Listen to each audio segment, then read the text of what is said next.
Tudo bem.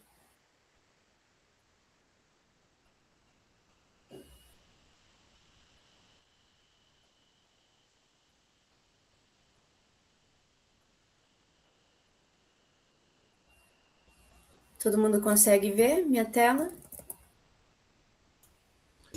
Sim. Sim, professor. Sim. Perfeito. Deixa eu voltar.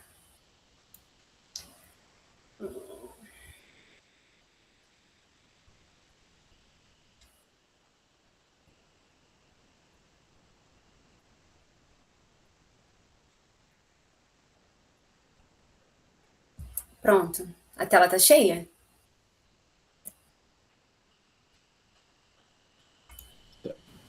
Agora sim. Não Agora estava em sim? modo... não estava em modo de apresentação. Agora Ah, pode. sim. Agora consegue ver certinho? Sim. Muito bem. Então vamos lá. Bom dia a todos. Primeiramente, é um prazer estar com vocês aqui de manhã hoje. Agradecer ao professor Marcos e ao professor Bezerra, né, por essa oportunidade. Hoje nós vamos falar sobre o HP gaussiano e a IA generativa na tomada de decisão. Fiquem à vontade para me interromper, tá bem? Eu não consigo ver vocês, mas é só abrir o áudio que eu consigo ouvir vocês. Tudo bem? Bem, quem sou eu? Eu sou Ana Caroline Barcelos, eu tenho graduação em Engenharia de Produção pela Unigran Rio, fiz bacharelado em Matemática pela Unigran Rio também, fiz o MBA em Pesquisa Operacional pela BSBR, né? Eu sou da turma 2, foi um prazer estar aqui, aprendi muito sobre pesquisa operacional aqui, e em 2024 eu entrei no mestrado em Engenharia de Produção na UF, né? O professor Marcos é me orientando, juntamente com o professor Simões, e a gente termina esse ano. E também sou professora da educação básica. Então, aqui tá os meus contatos, caso alguém queira conversar um pouco mais sobre esse assunto que vamos falar hoje, é só contactar, tá bem?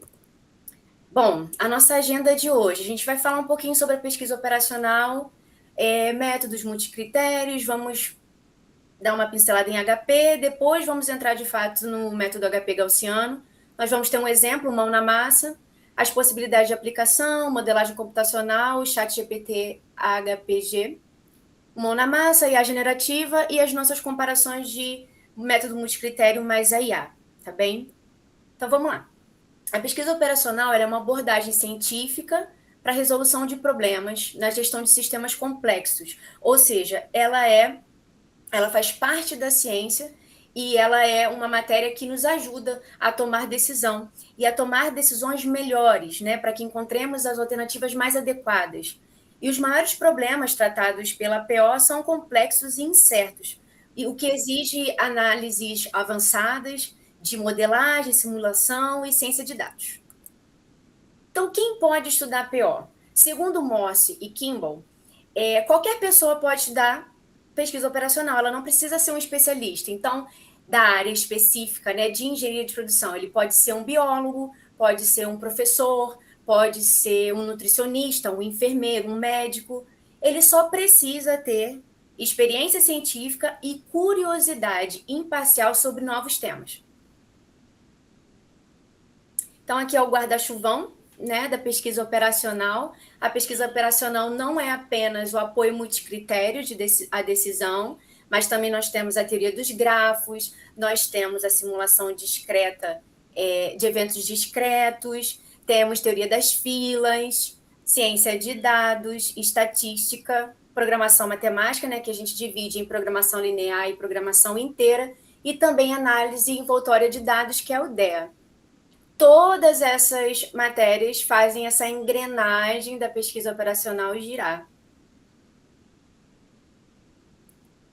Então, tomada de decisão, né? Que caminho que a gente pode seguir?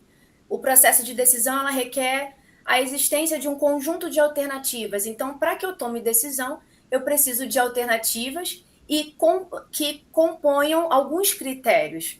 E a gente precisa entender que cada decisão está associada a um ganho e a uma perda.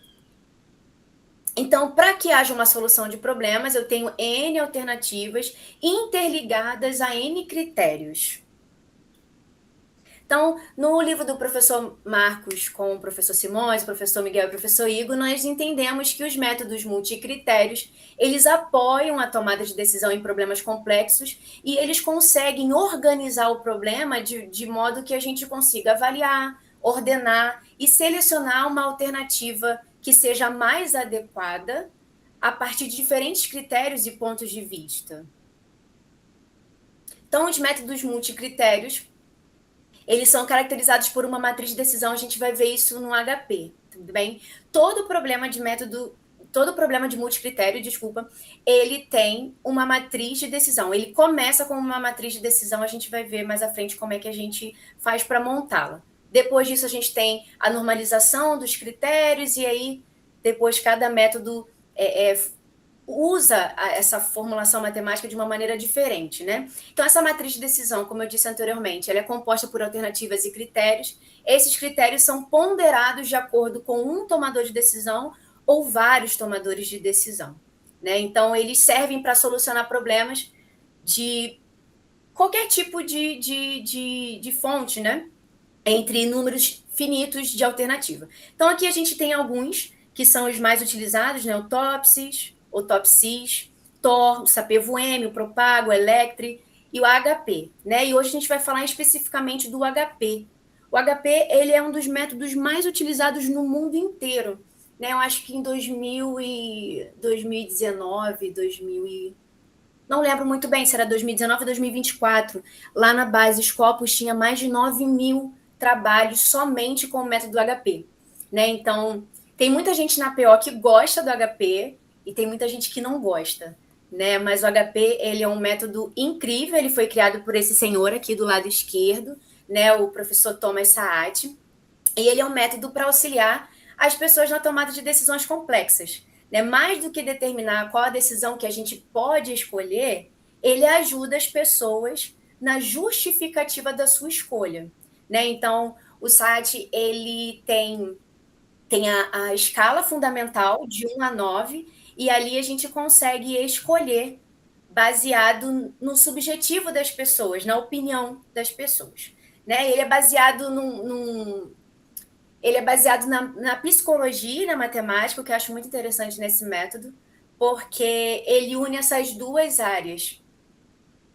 E ele foi criado lá na escola de Wharton, na Universidade da Pensilvânia, né? Então, aqui do lado direito, nós temos o artigo seminal, ou seja, o que é o artigo seminal? É o artigo que deu início a esse método, né? E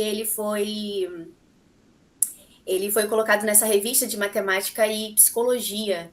Ele é um método simples de usar, ele é muito flexível, ele permite que haja uma avaliação de problemas complexos perante critérios conflitantes, né?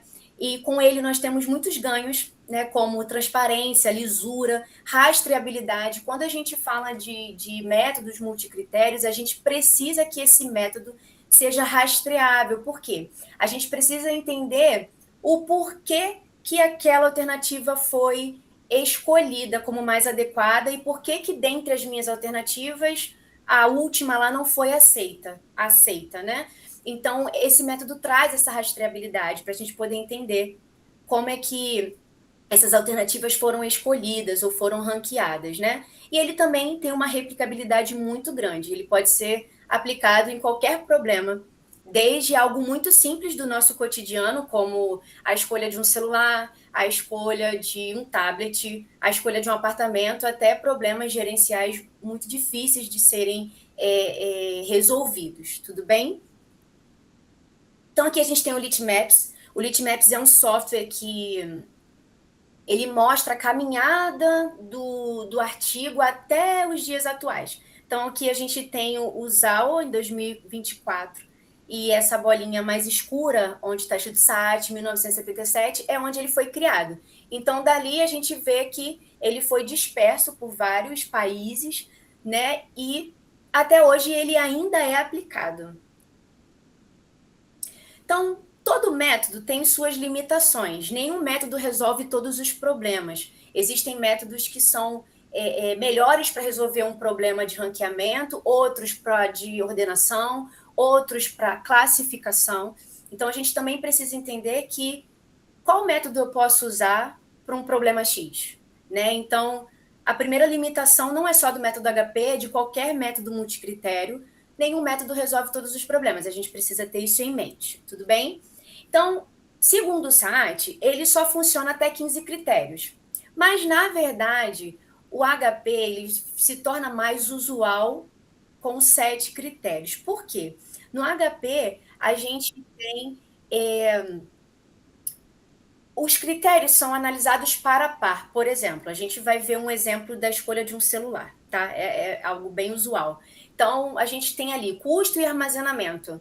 Então, a gente tem que ver custo, armazenamento e câmera. Então, quando a gente fala de par a par, eu tenho que ver o custo com a câmera, o custo com o armazenamento. Então, esse par a par, essa avaliação par a par, fica muito extensa. Então, quando você tem 15 critérios, fica muito grande esse problema. Então, começa a ficar muito cansativo para o decisor. Né? Então, o número de comparações paritárias cresce muito rápida. Né? Então, com 7 ali, a gente vai muito bem. A partir de 7, já começa a dar um nó na cabeça aí da galera que está tentando resolver o problema, né? O decisor ou vários decisores. Então, há um desgaste cognitivo do tomador de decisão e não é isso que a gente quer, né? Num ambiente, no mundo que existe muita correria naquilo que a gente precisa fazer, esse desgaste cognitivo não é legal. Né? Então, tem uma dificuldade de se obter uma resposta menor que 10% e muitas vezes se torna inviável tomar muito tempo do decisor. Né? Às vezes a gente vai levar o HP em alguma empresa e o gerente, o presidente, ele não tem muito tempo para conseguir mostrar para a gente tudo do problema que ele tem e aí a gente fica com esse cognitivo desgastado. Então, como surgiu a ideia do método HP gaussiano? Então, o método HP gaussiano, só um instante, a gente terminou o HP e agora a gente vai entrar de fato na nossa matéria, tá? O HP só foi para a gente poder entender como o HP gaussiano foi constituído, tudo bem? O HP gaussiano, ele veio de um problema real da Marinha do Brasil. O professor Simões, ele estava tentando entender como é que eles teriam um novo navio, se precisava reformulá-lo ou se comprava um novo. Então, o HP gaussiano veio desse problema.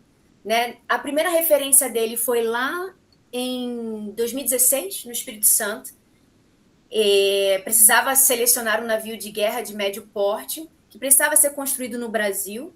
E aí o professor Marcos estava lá no SBPO, que é o Simpósio Brasileiro de Pesquisa Operacional. Inclusive, esse ano nós estaremos lá. E o professor Marcos, ele apresenta o método para a plateia ali no caso. Depois, em 2021, ele foi publicado nesse journal. Ele tem um impacto muito grande. O SAT, antes de morrer, ele criou um journal, ou seja, uma revista, que fosse recebidos nessa revista apenas trabalhos relacionados ao HP. E aí o professor Marcos, junto com o grupo de pesquisa, né, que é o professor Simões e o professor Costa, eles conseguiram publicar o artigo deles nessa revista, na revista do SAT. Inclusive, a esposa dele descobriu sobre esse artigo e teve uma conversa bem legal com o professor Marcos, com o professor Simões, sobre esse trabalho. Ela ficou muito feliz que aqui no Brasil a gente continua o trabalho do seu esposo, né, do professor Saad. E recentemente ele foi publicado na revista Nature. É uma revista de muito impacto aqui no Brasil, ela tem acesso aberto. Então, se vocês quiserem olhar, se vocês quiserem ler o artigo, é nessa revista, tá bem? Foi agora em 2025. Então, vamos lá, para a gente poder entender o que é o HP gaussiano, tá bem? Ele apresenta uma nova abordagem a partir do método HP. Ele se baseia numa análise de sensibilidade proveniente do fator gaussiano. Mas o que significa isso? Os critérios, lembra que quando a gente tem uma matriz de decisão, a gente precisa de peso, ou seja, cada critério precisa de um peso. Por exemplo, na escolha de um celular, a gente tem câmera, custo e armazenamento, tá? Estou dando um exemplo. Para mim, Carol, o custo funciona muito bem. Para mim, ele tem que ter o peso maior. Ou seja, para mim é o peso maior. Eu vou decidir a partir do preço. Mas, sei lá, pro Joãozinho, a câmera tem que ser melhor. O custo para ele não, tanto faz, entendeu? Então, lá no HP, a gente teria que fazer essa comparação par a par, dando notas para ele, que é a escala de SAT de 1 a 9. Né? No HP gaussiano, a gente não precisa. Esses pesos dos critérios, eles são calculados a partir dos próprios dados das alternativas. A gente vai ver isso mais à frente no exemplo, tá bem? Quando a gente fizer o mão na massa, para vocês poderem entender melhor. Então, não é necessário a gente comparar os critérios 2 a 2 de forma subjetiva, ou seja, eu não preciso da opinião do decisor. Isso melhora a minha capacidade de calcular tudo, não precisa dessa exaustão do decisor, tá? Então, o método usa diretamente as informações da matriz de decisão, ou seja, ele usa apenas as alternativas e os critérios. Ele reduz a influência da opinião pessoal do decisor, isso é bem interessante. Ele torna o processo de decisão mais claro e bem mais transparente, tá? Ele diminui os vieses, né, a opinião nas avaliações. Ele reduz questionamentos sobre a decisão final, né? Por exemplo, por que o meu critério não foi aceito, mas o do fulaninho foi aceito? Então, a gente reduz esse tipo de questionamento.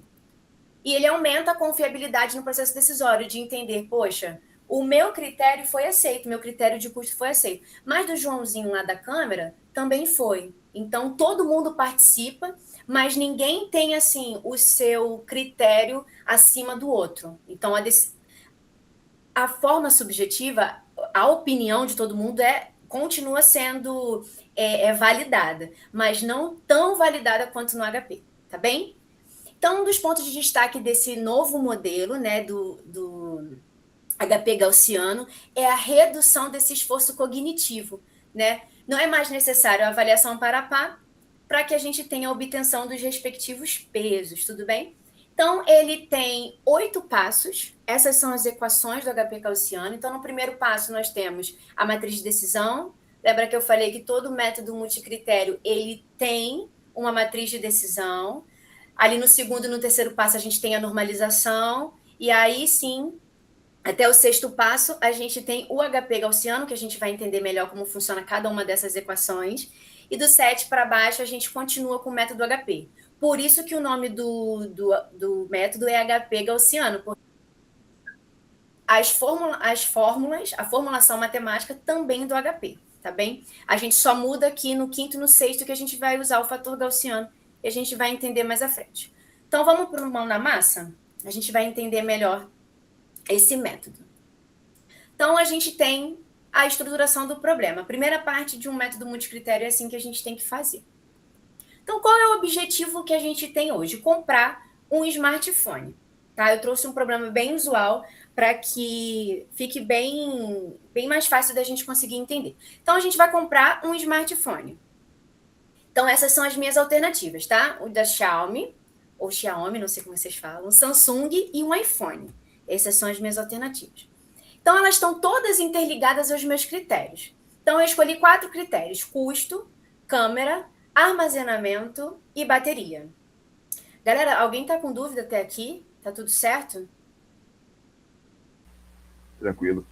Então, eu vou prosseguir. Qualquer coisa pode me interromper, tá? Não há problema. Então, aqui a gente tem os nossos critérios. São 3 alternativas e 4 critérios. Então, vamos lá. Isso aqui é só um exemplo, tá, galera? Não é algo verídico.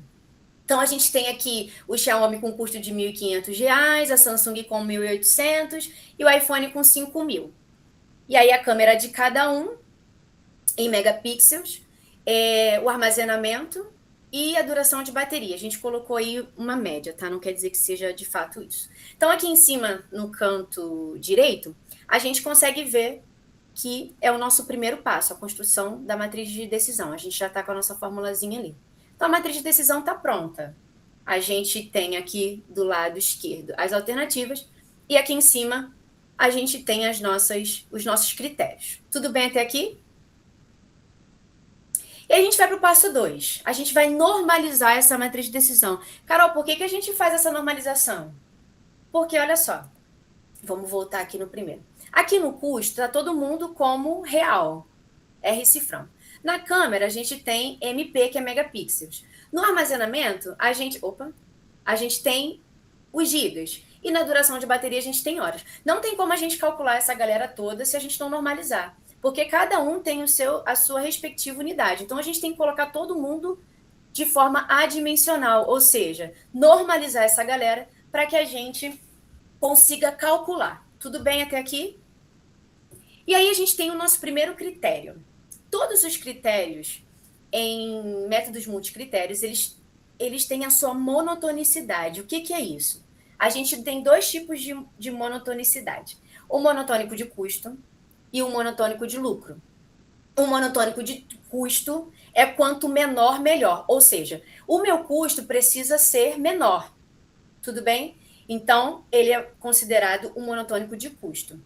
Quanto menor o preço do meu celular, para mim vai ser melhor. Então, a gente vai usar essa formulazinha aqui do lado direito.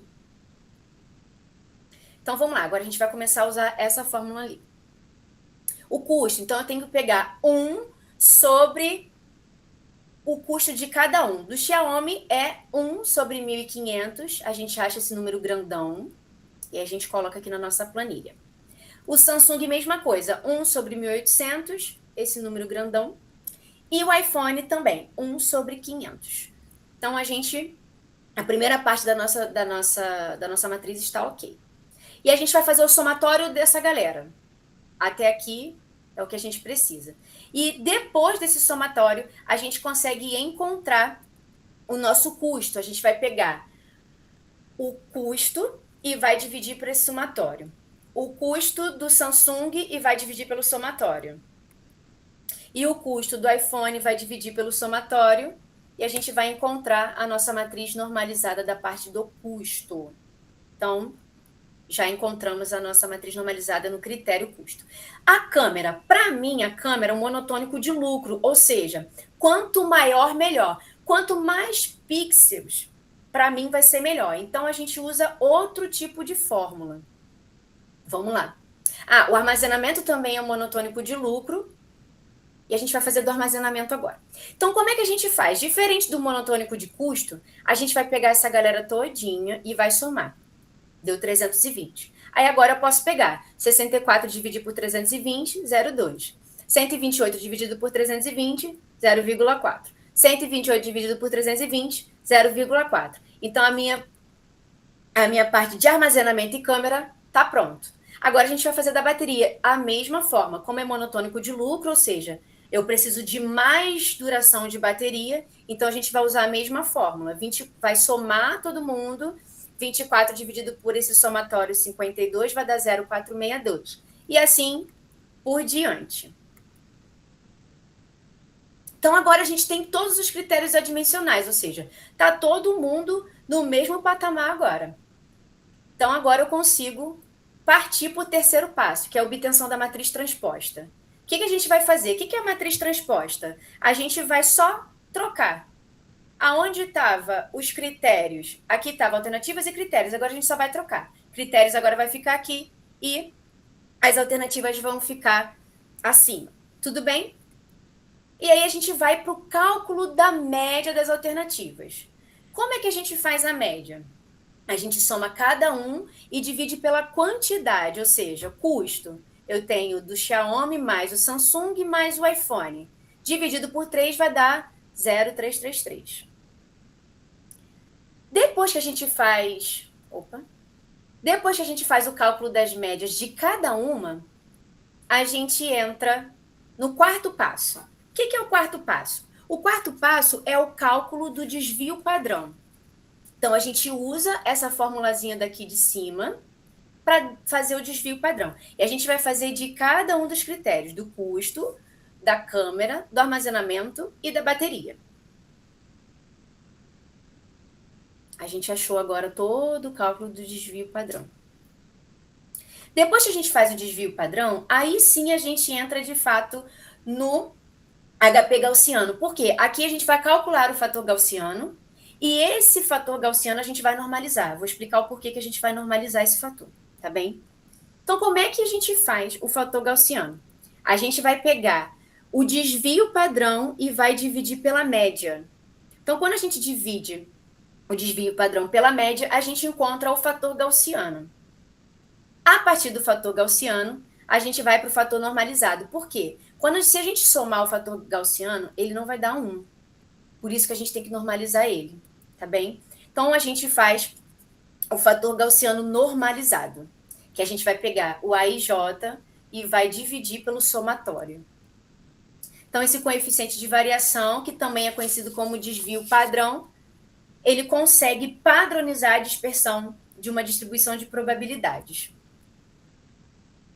E aí a gente chega no sétimo e no oitavo passo, que é o processo de agregação, em que os valores da matriz de decisão normalizados e os fatores gaussianos normalizados, a gente consegue somar essa matriz a partir do fator gaussiano.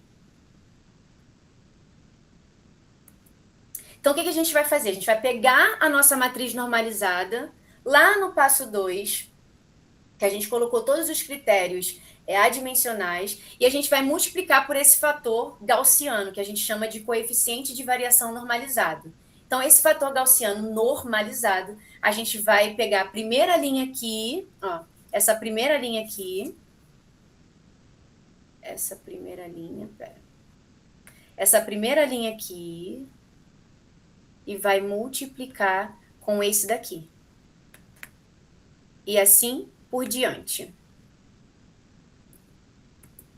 E aí a gente tem o nosso HP gaussiano.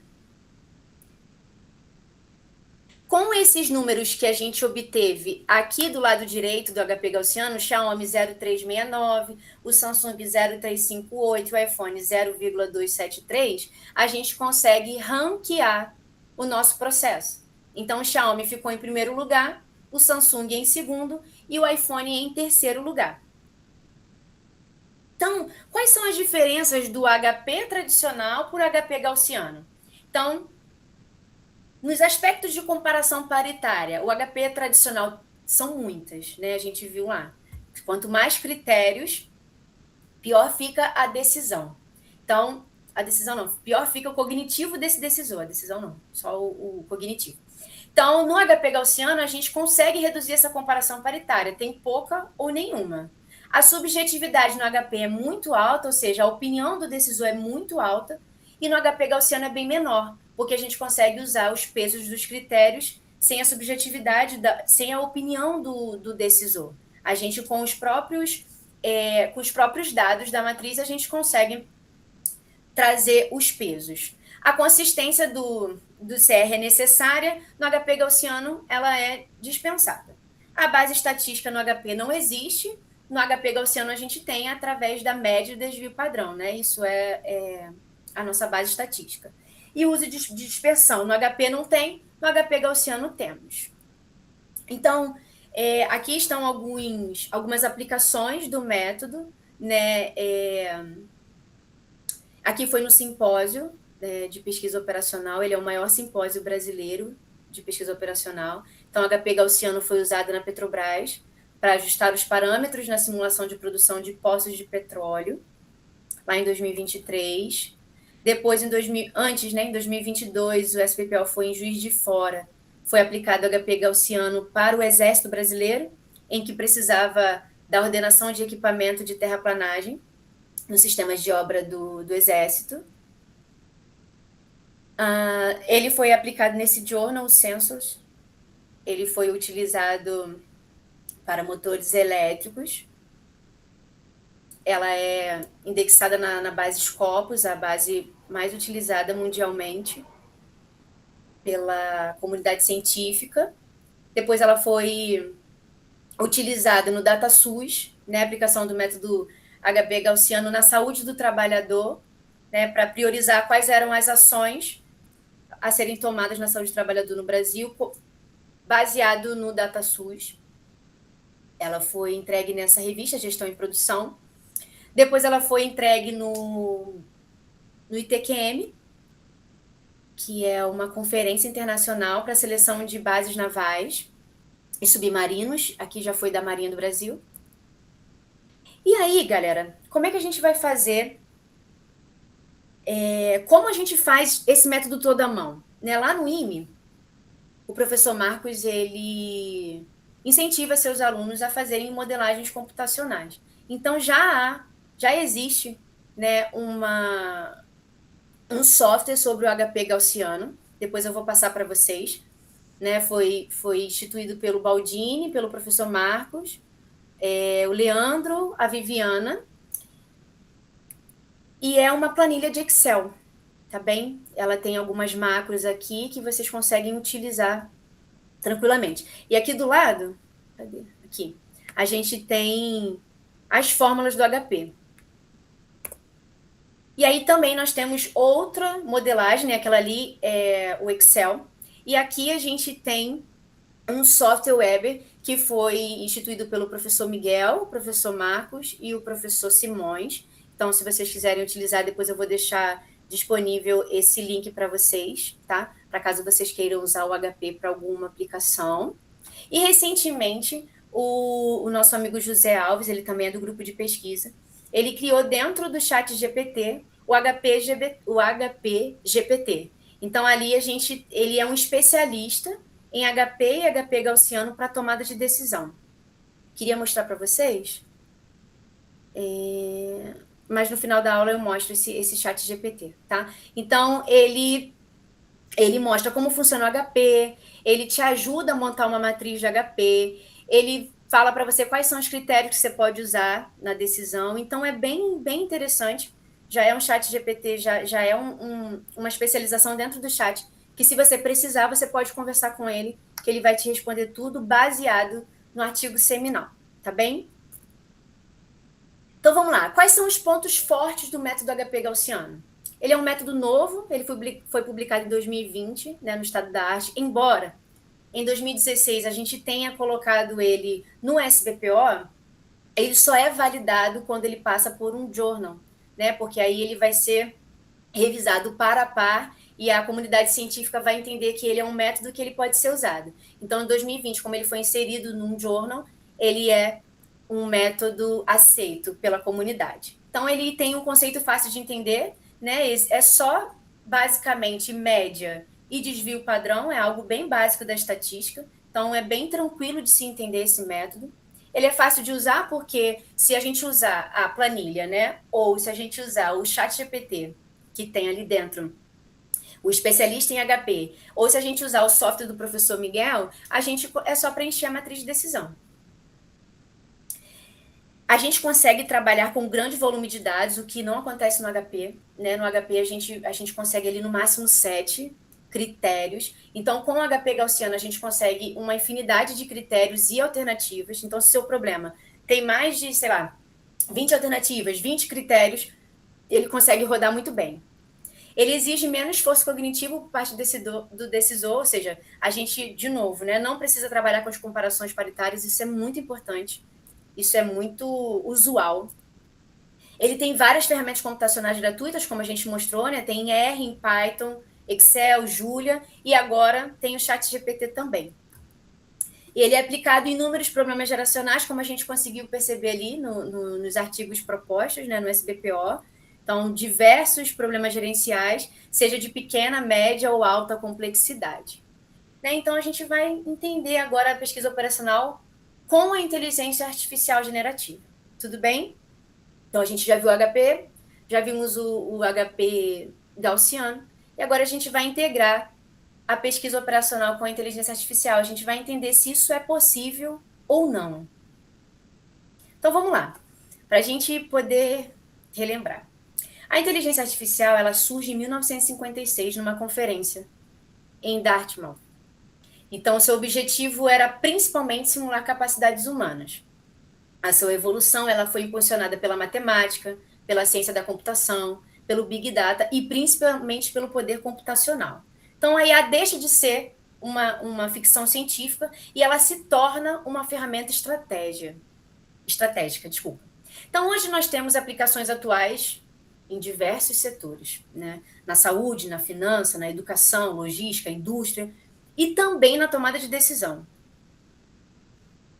Então, vamos a alguns exemplos, né? Por exemplo, a IBM utiliza a IA para auxiliar no apoio ao diagnóstico médico, né? Diagnóstico de imagens. A Airbus para identificar falhas produtivas. A Mastercard para detectar fraudes e a Netflix para analisar as preferências do seu usuário, né? Os conteúdos que o usuário prefere.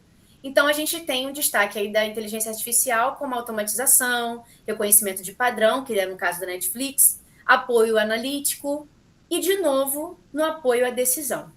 Então, a IA transforma esses setores e permite soluções inteligentes que podem aumentar a eficiência, reduz o risco e gera melhores resultados. Mas até onde? É isso que a gente quer entender isso aqui hoje, tá? Então, essa é a inteligência artificial. A inteligência artificial generativa, ela possui uma capacidade maior, né? Ela gera textos, gera imagens, ela consegue gerar códigos, ela faz análise, gera vídeos, conteúdo multimodal. Então, a IA generativa, ela utiliza tecnologias como o GPT, o Deep Learning, os LLMs, o NLP. Então, quais são os modelos que a gente tem hoje? A gente tem o ChatGPT, o Claude, o Gemini, o DeepSeek, o Grok, a gente tem diversas IAs generativas. Então, eu trouxe hoje o DeepSeek, tá? Porque a gente usa muito o ChatGPT, então eu queria trazer o DeepSeek porque ele, na parte de formulação matemática, ele é um pouco melhor que o ChatGPT. Então, o DeepSeek, ele ganha destaque mundial em 2025. Ele é de uma startup chinesa. Quem fundou ele eu esqueci o nome dele, mas é esse senhor aqui do lado. Ele se formou na universidade lá na China, no sul da China, tá? Na verdade, ele foi criado em 2023, mas ele ganhou destaque mundial em 2025. É um chatbot de baixo custo, né? Ele tem um alto desempenho e uma eficiência muito grande. Ele foi fundado em dezembro por Lian, o nome dele é Lian. Foi lançada em 2024, foi o seu primeiro modelo, e depois ela ganhou destaque em 2025. Seu impacto, eles não achavam que isso seria possível, mas acabou trazendo rivalidade com a OpenAI e a Google, né? No caso, o ChatGPT e o Gemini. Porque ele reduz drasticamente os custos de desenvolvimento, ele não é pago, você não precisa pagar o DeepSeek. Ele pode até ser, mas você não precisa. Ele democratiza o acesso à IA de ponta e ele marca a ascensão das startups chinesas. Em resumo, ele saiu do zero para se tornar uma das principais IAs generativas globais, né? Muita gente usa o DeepSeek e ele é um destaque a partir de 2025, com baixo custo. Então, vamos lá. A gente vai trazer o mesmo problema, mas agora a gente vai colocar esse problema na IA. Então, o problema, de novo, é a escolha do melhor smartphone. Então, o objetivo, né, é selecionar o smartphone mais adequado a partir de critérios quantitativos. Então, os nossos critérios são custo, câmera, armazenamento e bateria. O custo, quanto menor, melhor. Câmera, quanto maior, melhor. Então, é um monotônico de lucro. Apenas o custo é monotônico de custo. Câmera, armazenamento e duração de bateria é um monotônico de lucro. Então, a decisão será tomada a partir dessas alternativas e desses critérios, que foram os mesmos que a gente usou no HP Gaussiano. Então, para a gente começar, a gente vai usar o primeiro prompt, tá bem? Então, algo muito simples que eu quis propor a ele para poder entender se ele sabia ou não do método HP Gaussiano. Tá? Eu usei o DeepSeek V3, a versão 3.2. Então, eu perguntei para ele, DeepSeek, você é um especialista em métodos multicritérios de apoio à decisão. Explique o método HP Gaussiano. Então, foi bem tranquilo para a gente poder entender como a IA funciona. Então, ele trouxe para mim, disse que o HP tradicional, até aqui está certo, ele tem uma escala fundamental de 1 a 9 para comparar pares de critérios alternativos, até aqui tudo bem. Ele usa a matriz, ele fala muito rápido sobre o HP, e ele entra no HP Gaussiano, e aqui eu deixei em amarelo para vocês verem. Ele já erra aqui, né? O que é o HP Gaussiano? Ele já fala que foi proposto lá em 2012 por Ewen. Na verdade, ele foi proposto pelo professor Marcos Simões e o professor Costa em 2020. Então, aqui a IA já errou, né? E aí ele traz os passos, ele fala do valor médio, mas a gente não quer valor médio, a gente quer a média, E o desvio padrão, ele fala do desvio padrão, mas essa fórmula está errada, não é a mesma que a gente viu lá no início. Então, quais foram os principais erros da IA? Ela confunde o HP gaussiano com o método fuzzy probabilístico. Não tem nada a ver. Então, ele traz que o HP é uma lógica fuzzy, funções de pertinência gaussianas não existem, números fuzzy gaussianos, distribuição normais nas comparações, a gente não faz isso. Mínimos quadrados também não fazemos, máxima verossimilhança e consistência estocástica. A gente não usa isso no HP gaussiano. Então, resumindo, a resposta da IA descreve um HP gaussiano fuzzy, quando o seminal usa apenas o HP tradicional e uma análise estatística baseada em média e desvio padrão. Então, esse foi o primeiro erro da IA. Então, entendendo que a IA não sabia o que era o HP gaussiano, eu explico para ela, ó, o método que você descreveu está errado. Então, aplique o método HP gaussiano ao problema de tomada de decisão apresentado na imagem. E aí eu pego a imagem do HP, da matriz de decisão e envio para o DeepSeek. E eu peço para ele, ó, considere a matriz de decisão com alternativas e critérios quantitativos, identifique os critérios de custo e benefício, ou seja, eu falo para a IA, ó, preciso que os critérios sejam monotônicos de custo ou monotônicos de lucro, ele precisava entender isso. Eu dei o passo a passo do HP gaussiano para IA. Então, disse para ela que ela precisava normalizar a matriz, que é o passo 2, calcular a média, o desvio padrão, trazer o fator gaussiano, trazer o fator gaussiano normalizado, pesos dos critérios, agregação final, e aí sim o ranqueamento das alternativas. Pedi para que ele demonstrasse os cálculos e me explicasse o resultado final. Então, essa foi a resposta da IA. Ele consegue replicar a minha matriz de decisão, até porque eu entreguei para ele já em imagem, né? E aí ele consegue identificar os critérios. Então, ele traz o custo como minimizar, que seria o custo monotônico de custo, câmera, armazenamento e bateria, ele coloca como custo de benefício, que também é monotônico de lucro. Então, até aqui a IA está certa. Depois ele traz a normalização. Então, como os critérios estão em unidades diferentes, normalizamos para valores adimensionais entre 0 e 1. Então, ele traz duas fórmulas para critérios de benefício, ou seja, critérios que eu quero maximizar, critérios de custo que eu quero minimizar. O que não tem nada a ver com a nossa... Eu botei aqui a equação aqui do lado direito, aqui, essa aqui. A gente coloca aqui do lado direito a do HP gaussiano, não tem nada a ver com o que ela traz. E aí ele aplica, né? O custo, a câmera, o armazenamento e a bateria. E aí a gente pega a matriz normalizada do que a gente tinha, que a gente usou lá no software do IME, né? Que foi realizado pelo professor Miguel, o professor Marcos dos Santos e o Simões, né? E aí a gente consegue comparar. Olha a diferença do software do IME com o que o DeepSeek me entrega. Ele diz que a câmera é 0, o armazenamento no Xiaomi é 0, no Samsung também é 0. Ele traz números a partir de 0 e 1 apenas, diferente do que a gente encontra aqui no software do IME.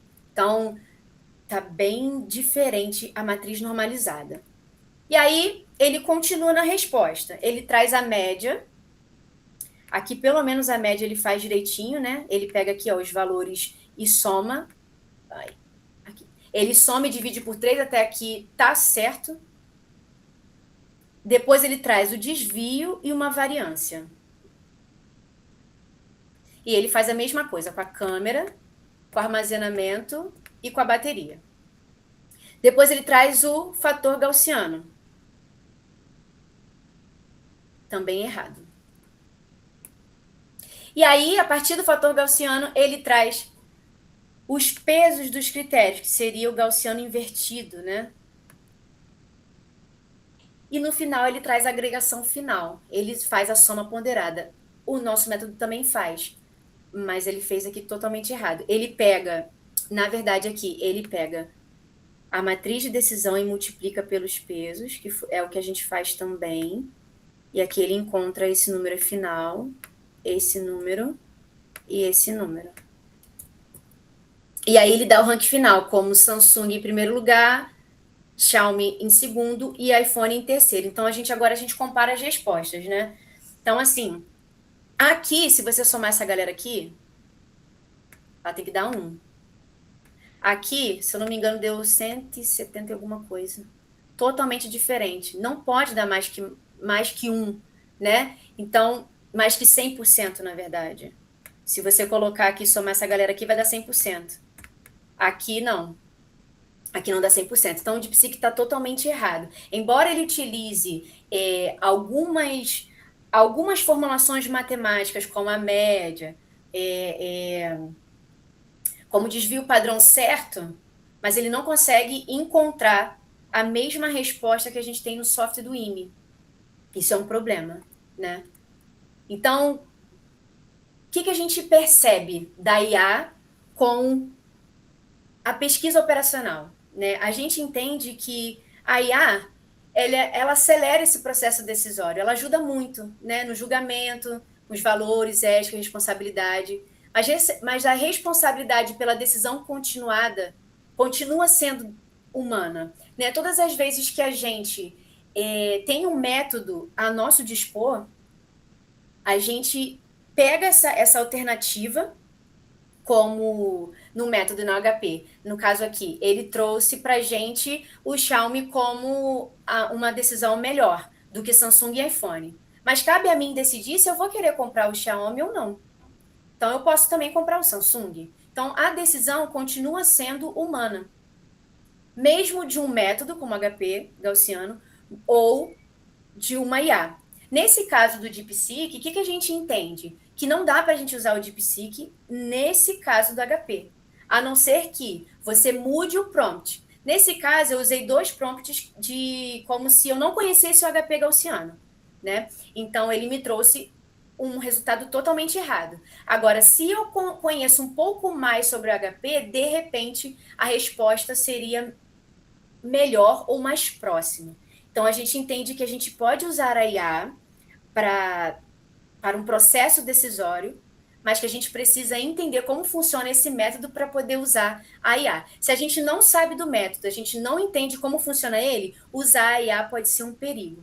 Então, a gente conclui a aula entendendo que a IA acelera esse processo decisório, mas a responsabilidade pela decisão, tanto na IA quanto no método multicritério, continua sendo nossa, continua sendo do decisor. A tecnologia, ela apoia, mas quem decide mesmo é o ser humano. Agradeço a vocês por hoje. Esses são os meus contatos, caso alguém queira conversar um pouco mais. E eu queria... Deixa eu descartar aqui. E deixa eu ver vocês. Tô vendo vocês. Alguém quer comentar alguma coisa? Alguém quer falar algo? Alguém quer perguntar algo? Deixa eu parar aqui de compartilhar. Alguém ficou com dúvida em alguma coisa? Professora. Oi, meu bem, pode falar. E Johnny. Eu gostaria de comentar que eu tenho estudado bastante essa parte de inteligência artificial ali para usar. E quando ela tem o embasamento do que ela deve fazer, se eu introduzir, por exemplo, um artigo, constando ali um formulário com as formas que ela deve utilizar, ela se comporta, as últimas versões, a inteligência artificial se comporta bem dentro do que é a matemática correta mesmo. Às vezes ela se perde por uma questão de várias fontes, e as fontes são meio difusas na internet, a gente sabe que eu não tenho só fontes oficiais, tem muito blog, muita coisa, e eles vão escrevendo e isso vai ficando pulverizado, né? Agora, quando eu entro com a formulação correta, assim, eu observei que é baixíssima a taxa de erro, sabe? Sim. Quando eu propus essa formulação, eu queria saber se ele sabia sobre o HP gaussiano. No caso, a minha dissertação é sobre isso, é sobre a inteligência artificial. E, de fato, se você entrega prompts melhores para a IA, ela, obviamente, vai te trazer respostas melhores. Nesse caso, eu queria que fosse como se fosse um exemplo de um aluno que não conhecesse o HP Gaussiano. Certo, então, eu assim, entendi.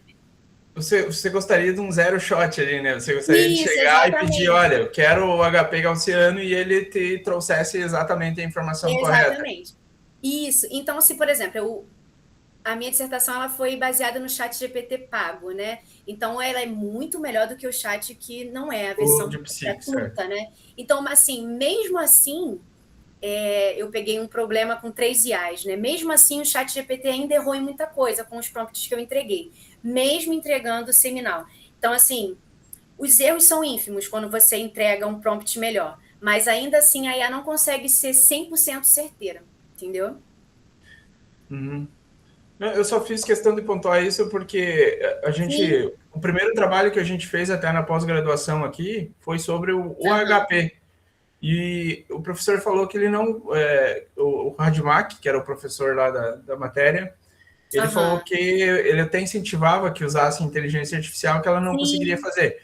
Ela realmente, se eu só entrasse com a informação com o texto descrito ali, ela não conseguia fazer. Agora, o que eu fiz? Eu fiz a formulação que ele precisava usar e eu fiz uma entrada num modelinho JSON estruturado com os dados. Ele conseguiu resolver com 4, 5 casos eu acho que eu pedi com 6 casos de resolução até, ele fez as contas certíssimas. Você fez até poucos casos de resolução, né? Você tentou colocar mais alternativas? A gente entrou, acho que com... Eu não lembro exatamente agora, mas acho que era com 7 ou 9 alternativas, uma coisa assim. Bom. Foi um bom estudo, então. Depois tenta colocar com, sei lá, umas 20 alternativas para ver como ela funciona. De repente... sim, aí provavelmente vai começar a se perder, mas daí aí eu pediria para ela estruturar um sistema primeiro e depois fazer, né? Mas o grande segredo foi eu entrar primeiro com o campo, com a formulação e depois com o problema estruturado, aquela planilhazinha onde apresenta os custos dos modelos ali e tal. A matriz de decisão, né? Isso, eu fiz uma estrutura em um JSON e ele conseguiu calcular. Legal. Calculou com uma precisão boa, né? É isso que eu quero colocar. Sim, é importante. Eu acho que esses estudos com a IA, a gente precisa... É como disse o professor Marcos, é a gente torturar os números, né? E torturando ela mesmo, perguntando, estudando como é que funciona para que a gente consiga utilizá-la ao nosso favor, né? Eu coloquei aqui no chat o link do HP Gaussiano no chat GPT que o professor José fez, para depois, se vocês quiserem, dar uma olhada, tá bem? Obrigada, Johnny. Você tem mais alguma coisa para falar? Não, eu só queria comentar isso mesmo. Que quando eu formulei ali, estruturei a entrada, como eu queria, ela me trouxe certo. Não deixei à vontade assim para ela estipular. Obrigado, professor. Obrigada, viu? Mais alguém? Oi, professor. Oi, Marcos. Para lá. Quais as IAs que você usou no seu trabalho? Eu usei o DeepSeek, o Gemini e o ChatGPT pago. Testou no Qwen? Oi? O Qwen, QWE 2.5. Não usei esse. A resposta dele é muito boa. E o Claude também, né? Que Qwen? Esse Qwen, eu nunca tinha ouvido falar. QWE. QWE? N, né? Tá, N. Ele é o do Alibaba. Sim. Quando eu testo, eu uso muito no meu trabalho, quando eu testo, eu gosto muito de assistir a resposta delas, eu abro geralmente 4 ou 5, eu uso o GPT, Claude, DeepSeek, Kimi, também tem o Kimi, e tem esse QWEN. Sim.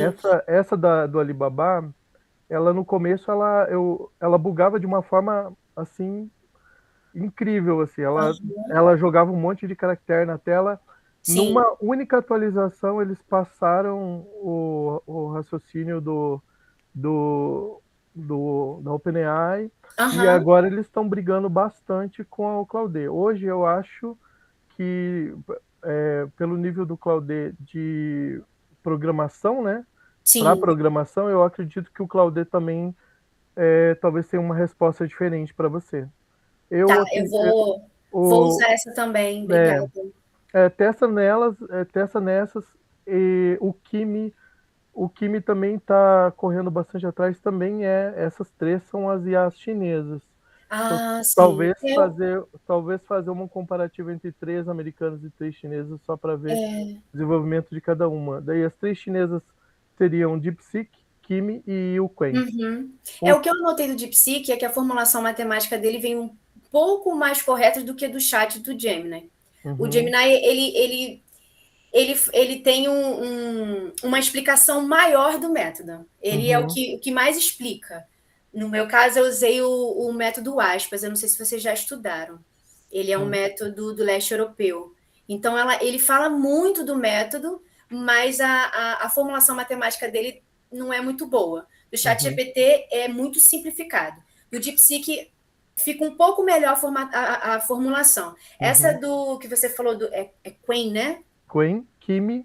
Isso. Essa da Qwen, você testou alguma coisa de formulação matemática nele? Você gostou?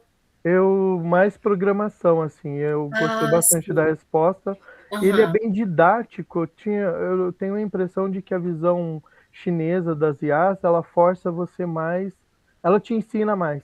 Ela não te entrega pronto, sabe? Sim. Ela primeiro te contextualiza, porque o ChatGPT no começo ele te entregava pronto, não te explicava nada se você não perguntasse. Se você então, não perguntar pro chat, ele não fala. Ele não te ajuda a pensar.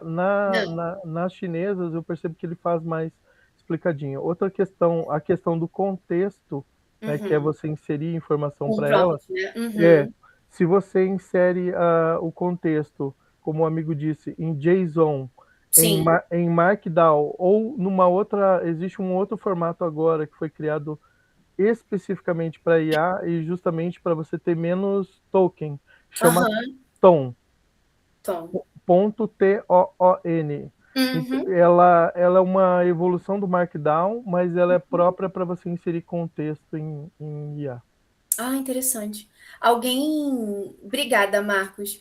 Alguém, Jove falou, o professor Cláudio Code vai dar um excelente resultado também, justamente atrelado ao terminal. Agilize muito o resultado para tomar essa decisão. Sim, eu ia trazer o Cláudio, mas eu não consegui. Giovanni, desculpa. É que eu li seu nome como no e-mail, desculpa. Obrigada, viu, Giovanni? Eu ia trazer o Cláudio, até falei com o professor Marcos, mas ela voltava dizendo que já estava terminando a minha tela, aí eu desisti dela e preferi ficar no DeepSeek, que eu já tinha estudado sobre ele, né? Então, uma das limitações da minha dissertação é essa, é a gente ter conseguido... O trabalho ficou muito extenso com 3 IAs, né? Eu queria ter feito ao menos 5. Então, para trabalhos futuros, a gente pretende continuar mexendo nas IAs, porque cada dia que passa é uma IA diferente que entra no mercado, né? Alguém mais quer falar alguma coisa? Quer participar? Alguém? Obrigada, Giovanni. Alguém mais? Ô, professora, o Johnny de novo. Pode falar. Eu só queria saber uma limitação. Você acabou de falar das limitações. O teu trabalho está limitado ao zero shot. Você não admite nenhum tipo de... No teu trabalho, no caso, o escopo do teu trabalho, ele não admite nenhuma preparação inicial. Não, porque quando eu conversei com o professor Marcos é meu orientador, né? Eu falei para ele, professor, eu quero escrever alguma coisa como se fosse um aluno inicial da pesquisa operacional, que se ele não soubesse nada do método aspas, que é o método que a gente está falando, né? Então, a gente traz esses prompts zero mesmo, bem basicão, tipo, o que você sabe do aspas? Só que tem uma hora que eu coloco a formulação. Falo para ele, eu quero que você faça isso e isso. A mesma coisa que eu fiz agora com o DeepSeek. E mesmo assim, a gente consegue pouca coisa certa sobre o aspas nessas 3 IAs, entendeu? E aí, também é uma proposta para futuros trabalhos de que a gente pode inserir prompts melhores, né? Nesse caso, seria apenas para um aluno iniciante, no caso. Entendeu? Não, tá ok. Mais alguém quer participar? Alguém quer falar alguma coisa? Não? Galera, foi um prazer estar com vocês hoje. Eu quero agradecer vocês porque no sábado de manhã vocês vieram, escutaram o meu trabalho. Já entreguei para a Sabrina os slides. Meus contatos estão aí, caso alguém queira conversar um pouco mais sobre isso, a gente está disponível.